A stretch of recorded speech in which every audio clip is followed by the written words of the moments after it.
کہ وہاں سے ڈسپلیس کرنا 2 ملین فلسطینیوں کو اور جارڈن اور وہ لے لے، مصر لے لے، جو کہ ممکن نہیں ہے۔ دونوں ممالک نے کہہ دیا کہ یہ ہمارے لیے ممکن نہیں ہے۔ اور اس سلسلے میں ابھی ریاض میں جمعے کو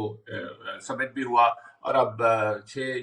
5 مارچ کو عرب لیگ کا بھی اجلاس ہو رہا ہے اس کو ڈسکس کرنے کے لیے، اور اس کو ڈسکس اور کرنے ری کے لیے بلڈ کے ایک تو لیے بالکل فنڈز فراہم کرنے کے واسطے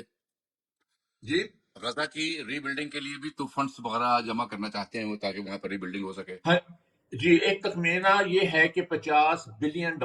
لگیں گے ان کو ری بلڈ کرنے میں، اور $50 بلین دے گا کون؟ وہ تو سوائے جو عرب ملک ہیں، سعودی عرب ہے، جس طرح UAE ہے، وہ بھی عرب سارے نہیں، صرف گلف آئل پروڈیوسرز ہی وہ کر سکتے ہیں ریکنسٹرکشن کی۔ اور اس میں ایک یہ بھی خیال سامنے آ رہا ہے کہ غزہ کا جو انتظام ہے وہ ٹیکنوکریٹس کے حوالے کر دی جائے۔ یہاں میں یہ کہوں گا، یہ تو رد انہوں نے کر دیا کہ جو امریکہ اس کو ٹیک اوور کر لے اور وہ ریکنسٹرکشن کرے، وہ تو بات نہیں ہوگی۔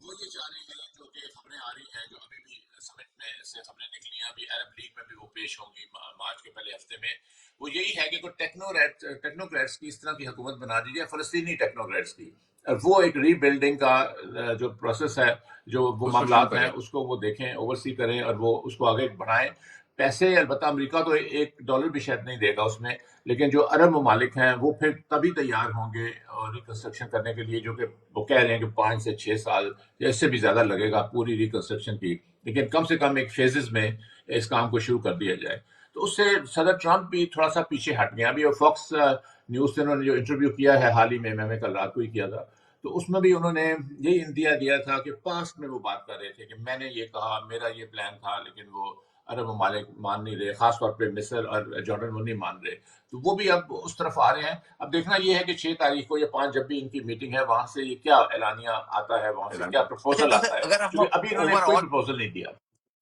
اگر ہم اوور آل مشرق وسطیٰ کی صورتحال کو دیکھیں، شام میں اتنی انسٹیبلٹی ہے، عراق کی صورتحال بڑی خراب ہے، تو کیا آپ یہ سمجھتے ہیں کہ جو بڑی طاقتوں کا یہ پاور اسٹرگل ہے شام میں، وہ مزید شدید ہوگی آنے والے دنوں میں؟ اس لیے کہ روس کا بھی انٹرسٹ ہے وہاں پر، چین کا بھی انٹرسٹ ہے، اور ظاہر ہے کہ امریکہ کا بھی انٹرسٹ ہے۔ میرا خیال ہے کہ شام کا مسئلہ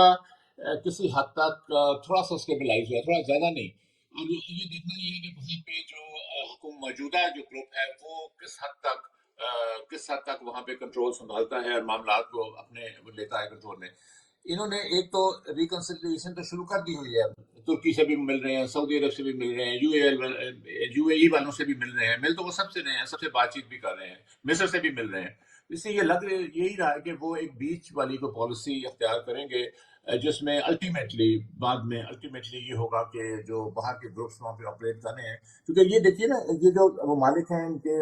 ہمسایہ ہیں شام کے، ان کو یہ بھی تو خطرہ ہے کہ اگر شام ڈی اسٹیبلائز پھر سے ہو جائے، مزید ہو جائے، پھر سے خانہ جنگی شروع ہو جائے، تو اس میں جو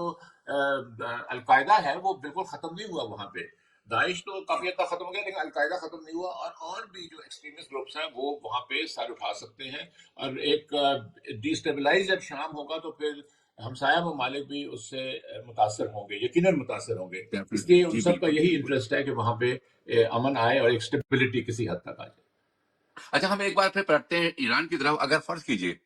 اسرائیل واقعی حملہ کرتا ہے کسی طرح سے مینج کر کے، تو ایران کا ریٹیلیشن کیا بہت شدید ہوگا، یا اسی طرح سے ہوگا جیسے ابھی ایک پچھلے حملے میں انہوں نے خاموشی بڑی حد تک اختیار کر لی تھی؟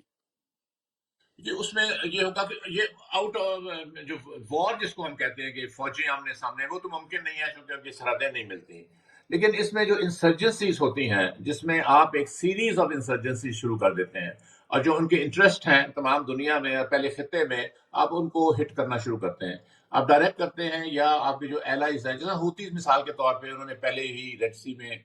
جو شپنگ کو ڈسٹرب کیا ہوا تھا کافی حد تک، تو اسی طرح عراق میں گروپس ہیں، اس طرح لبنان کے حزب اللہ ختم تو نہیں ہوا، وہ بھی موجود ہیں وہاں پہ، تو اور بھی اس طرح کے گروپس ہو سکتے ہیں۔ تو پھر یہ ایک لمبی چلے گا جو اسرائیل افورڈ نہیں کر سکتا۔ اسرائیل کی بالکل تھوڑی سی آبادی ہے، اور ان کا جو رقبہ بھی ہے وہ بہت چھوٹا ہے، اس لیے وہ ایک لمبی لڑائی، پرولونگ لڑائی کو وہ سسٹین افورڈ نہیں نہیں کر کر پائے سکتے۔ گا، ان کو ان کے لیے اور ایسے ممکن نہیں ماحول میں ہوگا، ڈاکٹر صاحب یہ کیونکہ جو دہشت گرد گروپ ہوتے ہیں یہ بھی بڑے پھلتے پھولتے ہیں، پنپتے ہیں، اور ان کی بڑی ویلو بڑھ جاتی ہے، یہ ہم نے دہشت دیکھیے، گرد۔ آپ ہمارے سامنے مثال ہے، آپ دیکھ لیجیے افغانستان میں کیا ہوا۔ افغانستان میں بڑی لیٹسٹ ٹیکنالوجی استعمال ہوئی، ہر قسم کا وہاں پہ پریشر بھی ڈالا گیا، لیکن طالبان اور طالبان کے علاوہ اور بھی وہاں گروپ آپریٹ کر رہے تھے، لیکن الٹیمیٹلی طالبان اس پہ حاوی ہو گئے اور انہوں نے مجبور کر دیا امریکن فوجوں کو باہر نکلنے سے۔ تو اس لیے فرانس کا مثال دیکھ لیجئے، فرانس نے تو انڈکٹ کر لیا تھا الجیریا کو، اپنا حصہ بنا لیا تھا، لیکن ایک گوریلا وارفیئر، چونکہ گوریلا وارفیئر بہت مشکل ہو جاتی ہے، کیونکہ جو فوجیں ہوتی ہیں چاہے جتنے بھی مضبوط ہوں، ان کے پاس جتنا بھی اسلحہ ہو، وہ